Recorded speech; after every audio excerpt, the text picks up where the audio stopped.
Thursday night Barstool Banter here at the Recovery Sports Grill in Colony. Nice to see everybody. Happy holidays.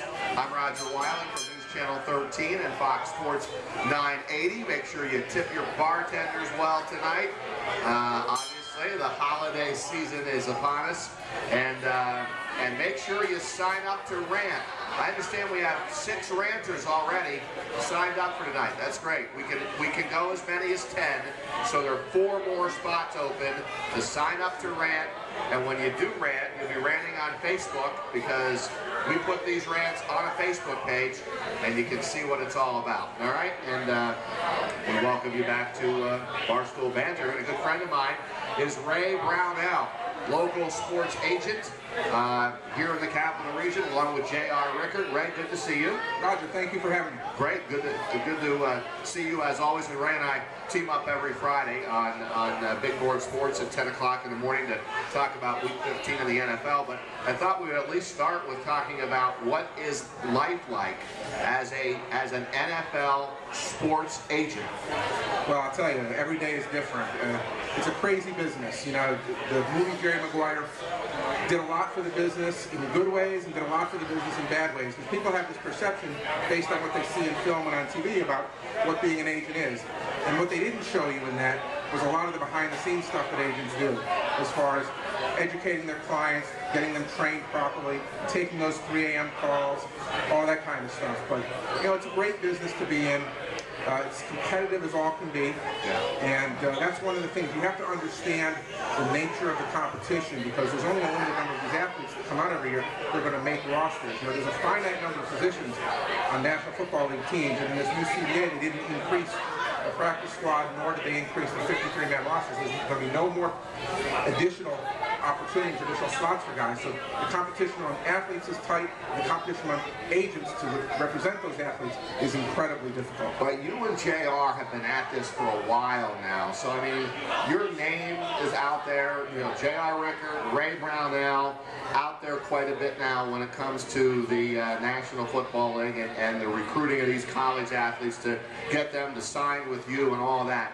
So is it getting a little bit easier because you've been doing it for a long period of time? It's not like you're just starting out. It does. The first client is always the hardest. Once you get that, you can build your portfolio. Unfortunately for us, JR's been doing this for 10 years. So he's got quite a portfolio. I've been with JR for 6 years. And as you build your name in the business, people begin to know who you are, or you build a specialty. For a while there, we were offensive line specialists. David Deal, Artis Hicks, Jamal Jackson. So guys on the offensive line knew who we were. Now we're developing especially quarterbacks. Josh Portis, what we did with him last year. I'm talking with a young man from Northern Illinois who's in a bowl game in January. A quarterback went into the draft. And now we're starting to be recognized as specialists in certain positions, which makes that part of the competition a little bit easier. All right, for our audience here tonight, this is going out on Facebook as well. How many clients do you have right now? We have currently active on NFL rosters 49 clients. 49 clients on active rosters. Ray Brownell and J.R. Rickard, active 49 players.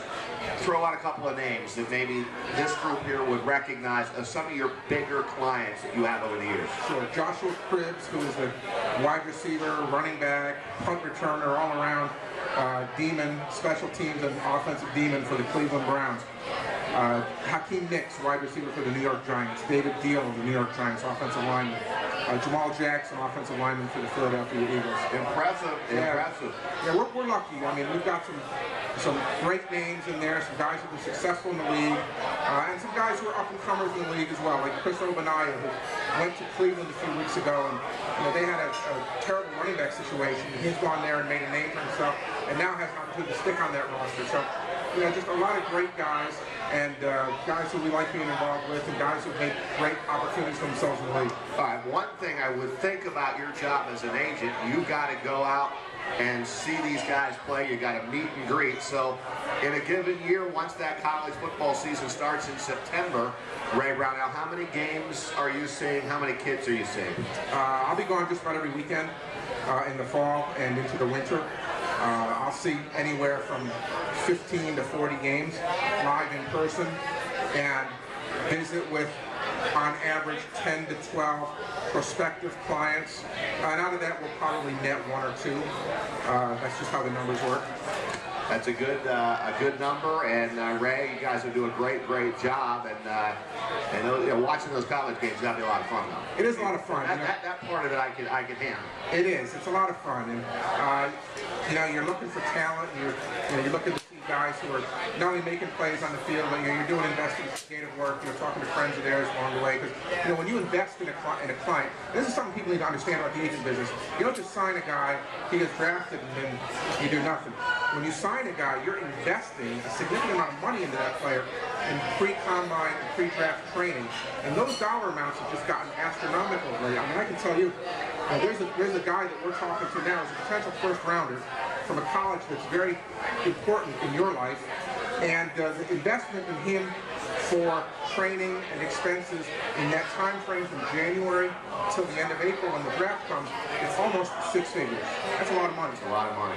That would be Penn State? That would be Penn State. Wow, very cool. Well, let me know how you make out on that one. I will. See a Penn Stater signed up by you. That would be phenomenal. All right, let's talk about the NFL a little bit. Obviously, you pay close attention to it. Watching games every weekend. Very much involved in what's going on. We're up to Week 15 in the NFL.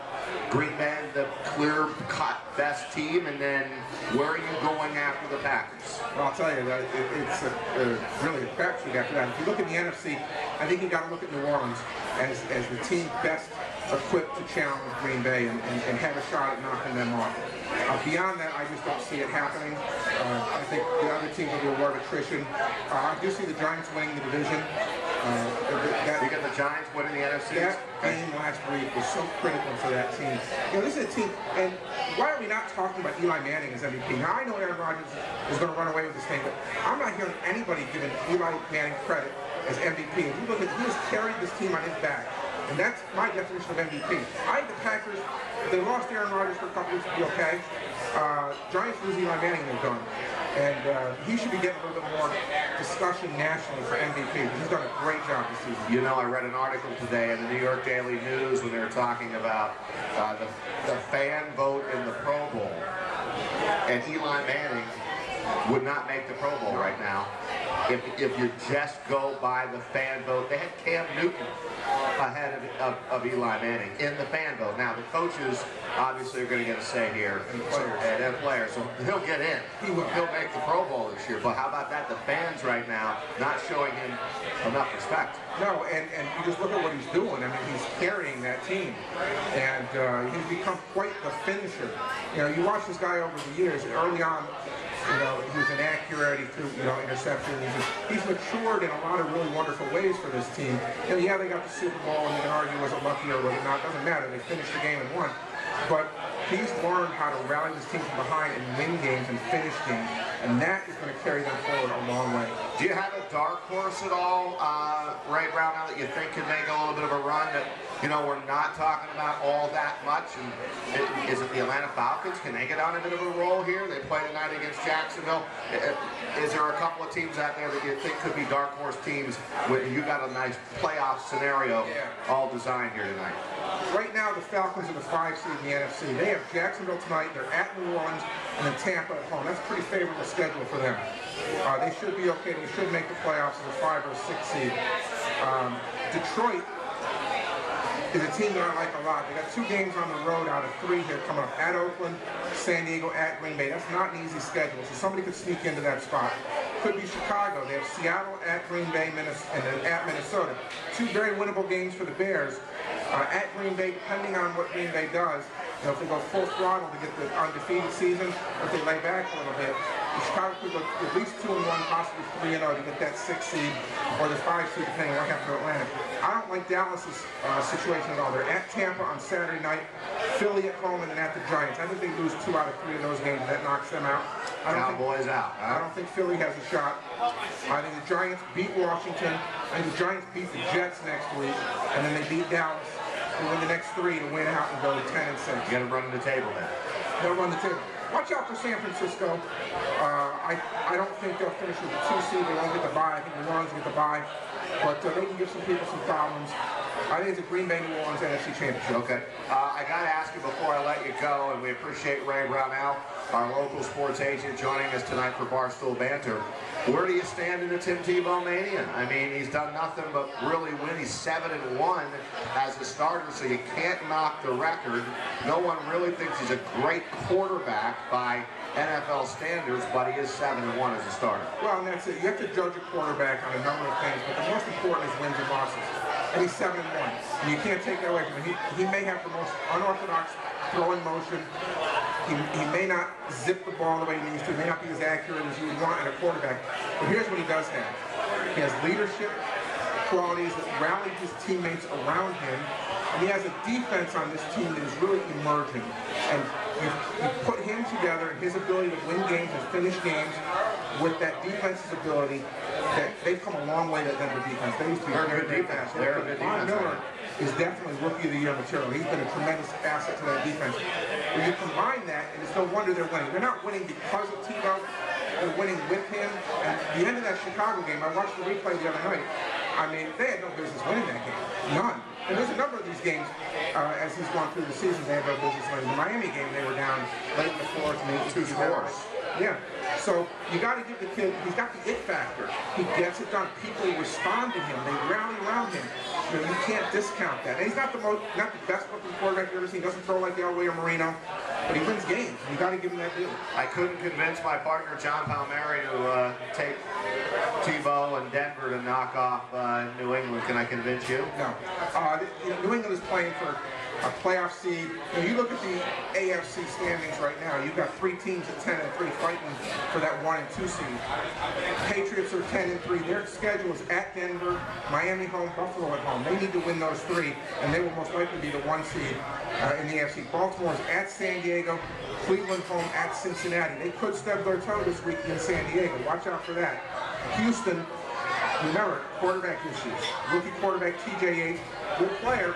Liked him at the Combine, liked him at North Carolina. That's where I want to be depending on him going into the playoffs. Carolina at home, not an easy game. At Indy, a win. Tennessee at home to close it out. Tennessee could be fighting for their playoff lives. They could sneak in, depending on what happens with the Jets, as a 6th seed. You know, the Jets are not a gimme here either. They got a real tough schedule. At Philly, a game I think they lose this weekend. Giants at home, a game I think they lose.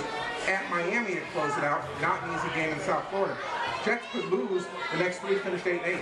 Interesting. All right, Ray. Well, listen, we thank you for coming out. Ray Brownell with us from a local sports agent. He'll be on the air tomorrow at 5 o'clock, 5 to 6 with J.R. Rickert on 980 a.m. And you'll be on with me tomorrow morning in our normal spot at 10 o'clock. 10 o'clock. Thank you, Ray. Thank you, Rod. Appreciate it. That's Ray Brownell, ladies and gentlemen, from our local sports agent here at the Recovery Sports Grill.